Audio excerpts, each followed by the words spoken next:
Hello and welcome to The Road to Net Zero, a podcast from the Advanced Propulsion Centre. This episode's focus is another collaborative research and development project. It's called At Future BEV, led by BMW. With a total value of £26 million, including £13 million of government grant, the project is all about the power electronics and systems to bring improved efficiency and cost savings to electric vehicles. Here's our energy and transport journalist, David James, who's given us another interesting interview and case study. Let's dive right in. So why did BMW choose a team of British small businesses and academics to design the next generation of inverters for their battery electric vehicles? Well, as David Bock, BMW's technical lead for the project, explains, the UK has world-leading expertise in power electronics and the ability to design and manufacture high-performance automotive components quickly.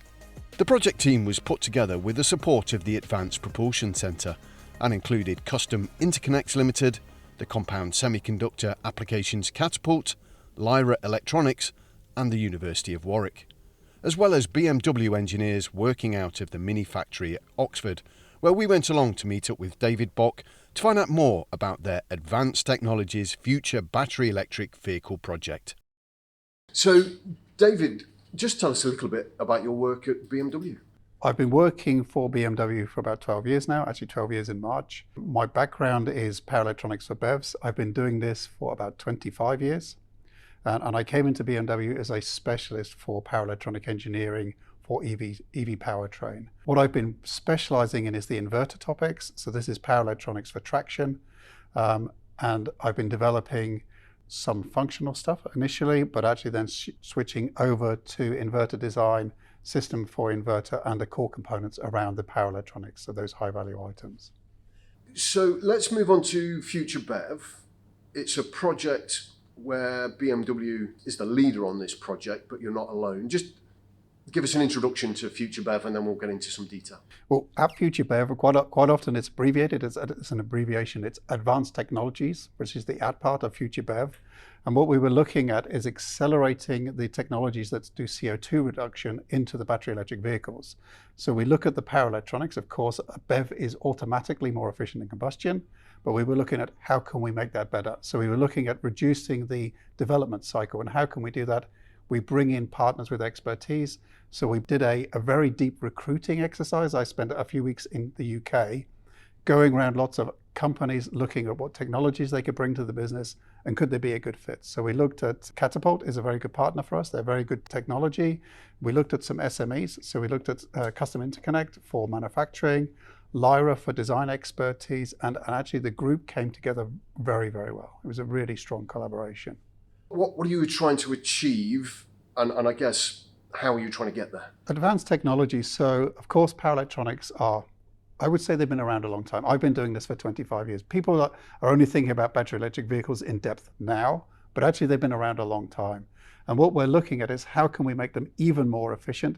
How can we make them even more affordable so that the uptake is higher? And all of this is part of, well, if you can make the parts simpler, you reduce the cost, you improve the reliability, and you make it more accessible. And that was very important in the project. It's not just about delivering the most complex and fantastically intricate thing. It's actually making something that's robust, really strong, and really good for the business, and actually helps the customer get into the platform. I guess this is the crux of the EV matter, isn't it? Because a lot of the arguments people have about not adopting an electric vehicle is the capital expense, the initial outlay, even though running an electric vehicle might be cheaper. How fundamental is it as an issue to bring the cost down for consumers? Well, of course, it has to be affordable. You're not going to buy one if you can't afford it. So that is one focus. It's also life cost. So you're looking at, is this part going to last 5 years, 10 years, 20 years? And that's the other point. Make it reliable, make it simple. I always say if a design looks simple, it was really, really hard to get there. And that's why one of the big emphasis with the partners was it's a good design, but actually we need a very rounded team. We need a manufacture team who can look at the production methods to say, yes, we can produce that part. Development teams who can bring in the new technology and say, look, here it is at cutting edge. Make it mainstream, make it affordable, make that something that the customer can have now. And actually reducing those cycle times. For a relatively new industry at scale, like electric vehicles are, how difficult is it to start to reduce the manufacturing cost? I would say the cost of the parts actually is already pretty low. I mean, that's, of course, I have a bias. I'm in the industry. It's a complex part. The power electronics, the customer doesn't see it. It's a black box under the hood. There's around 2,500 electronic components in there. It's a really complex part. But also these parts are parts you have in you don't think about it in your phone. And that's what the customer needs to have I know when I turn it on, it's going to work. And that's what we're pushing to make these parts robust, make them simple. And when you shrink it, you make it more robust. Actually, for those people that don't know, what does the power electronics do in electric vehicles? I think most people understand an electric motor. I put a voltage on a machine and it turns. Everything's golden. What we're doing is we're taking machines that don't have brushes, so it's non-brushed machines, and we commutate a DC battery. The battery sitting in the vehicle is like what you have in your phone. It's a DC battery, and we have to convert that to alternating current for the machine. So it's modulating that. It's a modulation system that turns the phases, makes the machine rotate, gives you torque control, gives you that power feeling that you get. And one of the things that a battery electric vehicle does actually very, very well. Why does it need new development? Can you not just buy these off the shelf, or is the technology already exist? Of course you can. Of course you can, and you could do this many, many years ago.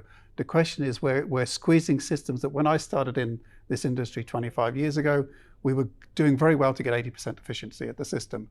We're pushing into the mid-90s now. So we're pushing more efficiency. We're giving you better batteries for range, but also using that energy more efficiently. So this is the thing. And for combustion, we've had a very, very long roadmap, and we've been tweaking out tiny fractions of a percent for efficiency. And what we're doing, we're at the beginning of the EV. So we're changing in the technologies of the switches to squeeze this more efficiency out. And we're also, one of the step changes is the voltage in the vehicle. So the other thing the customer wants is convenience, fast charging. One of the enablers for this was increasing the voltage in the system. So we need to develop new power electronics around this. When I started in the industry, we were looking at voltages around 120 volts. Now we're looking at 800 volt plus systems. So there has been a step change in the technologies for this. So I guess the crux of why the APC is involved with BMW, which is it's one of the premium marks of German automotive engineering. Why is this work being done in the UK? It was access to the skill base, to be blunt. I mean, Munich is where our home is. It's absolutely, there's a huge amount of development goes on there. But having the team in the UK gave us access to Warwick University, where you've got up and coming technical skills. There's a skill center there. They've got a competence center there. Gave us access to companies like Lyra, who are also doing electronic design, and it just increased the supplier base. And our goal was to develop UK-based suppliers, and that was the topic for us. We already go worldwide for components, and I wanted the UK to be part of that, and BMW wants it to be part of that. What's the advantage for BMW to doing this in the UK? So you've got the skills base, but is there something about the UK that sets it apart, do you think, in this type of engineering work? It's a very broad question. Actually, there's a lot of skills around the world. The UK also has very good skills. One of the things that the UK does very well is dynamic engineering. So I would say that we are very traditional automotive engineers, and we have a process that takes an amount of years to deliver a concept into the vehicle. One of the things that the UK does very well, and particularly through programs sponsored by the Advanced Propulsion Centre, is accelerating these technologies. You have very, very dynamic small SMEs in the UK that can help accelerate those technologies into the platform. We don't want a 5-year development cycle. We want to get those down to 3 years and actually bring those in earlier, because the earlier you bring those CO2 reduction technologies in, the earlier you're reducing CO2. It's fairly black and white for me. The faster the technology is in, the faster the customer sees it. The UK's got a lot of automotive sport heritage. Does that help having high?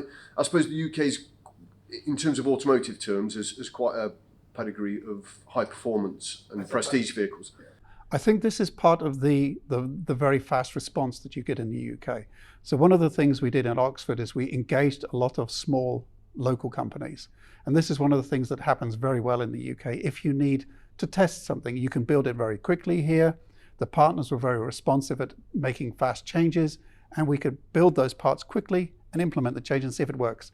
And sometimes you just need to see if it works. And coming through, the project allowed us to do that. We developed and delivered more than 2 variants of the same design in a very, very short period through the project. It's almost unheard of in Munich. We would normally take a lot longer to do that. And that's one of the strengths of working through this type of program and with these type of partners. What's been the outputs from the project? We delivered, there was 2 work streams in the project. The work stream 1 was an inverter development. It's for a new vehicle that we'll launch in the future. I can't tell you the date on that, but it's a platform for this. The project has actually delivered a lot of material. It delivered a reference design. So this reference design was developed with the partners. It introduced the partners into the business. So those partners that were in the project are now in the BMW network. So it gives them the opportunity to deliver into BMW. And it also gives the project the opportunity to accelerate it into the business. And that was the key thing. We actually have a reference design for the work stream one now that will go into a future vehicle. The work stream 2 was the module development work. We worked very closely with APC at the beginning of the project and Catapult to interview lots of other suppliers, and not just BMW, on what the future power module will look like. The power module is a core of our electronic system. So just to give you a feel, in a powertrain, so if you take motor, gearbox, and all the other parts, the inverter is more or less half of the cost of that. It's a very complex and very expensive part.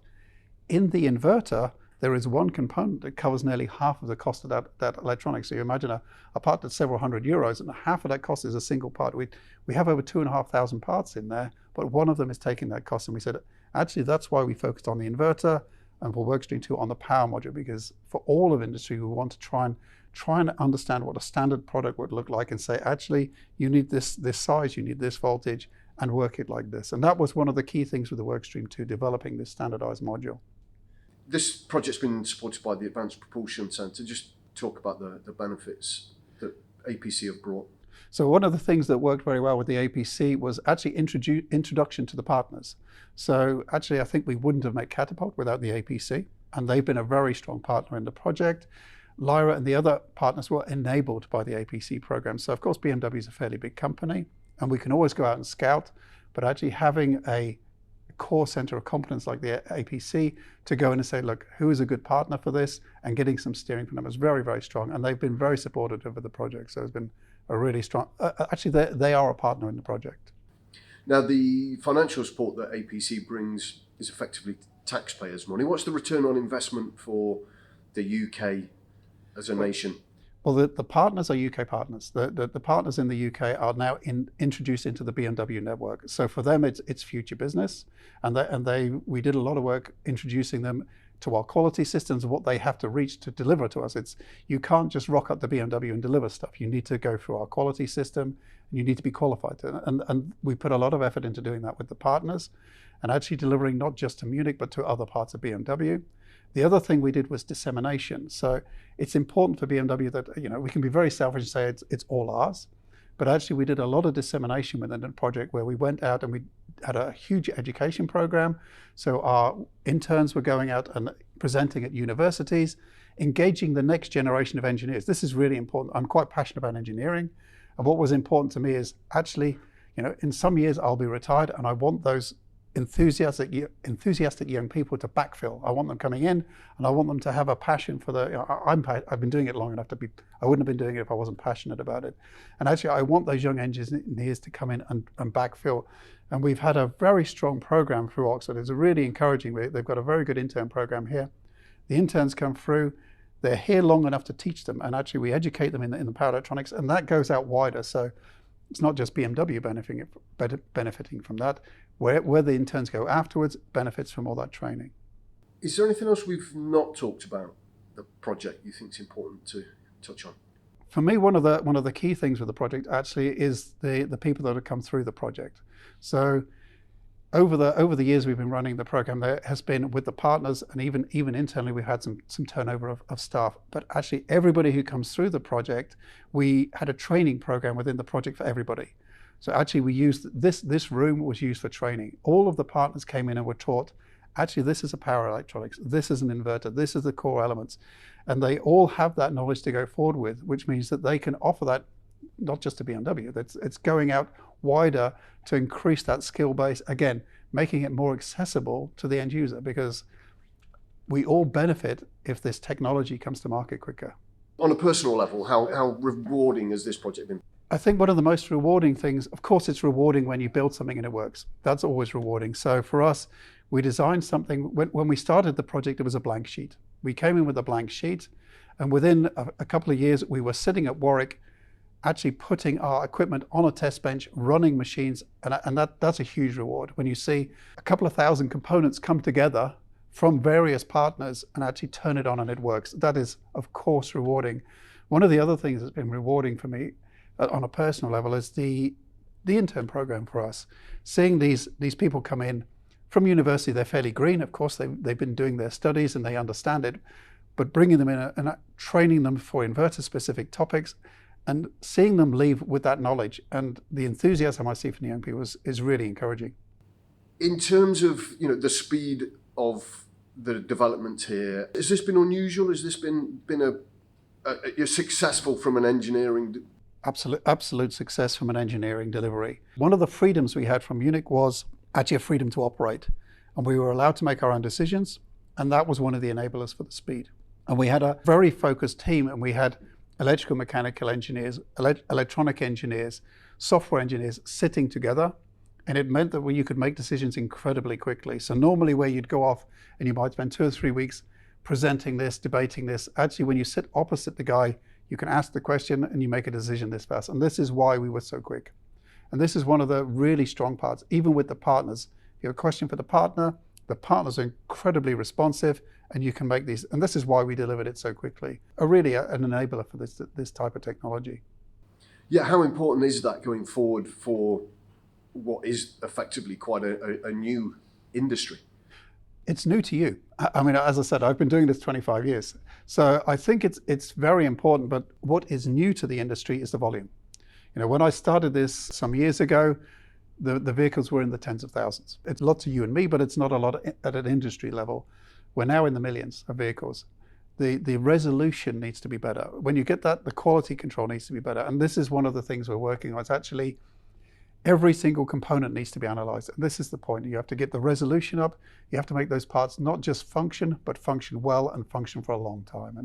And that's one of the things that we've been working on here. From BMW's point of view, has this project been a revelation or an eye-opener in the way that things could be done? I think the feedback I get from Munich is that they're staggered that such a small team could deliver so much. And that was one of the strengths of the project. Normally they would have a much larger team working for a much longer period to do this, but they have their systems that they have to work within. One of the beauties of a small project with dynamic partners is actually just the throughput of work.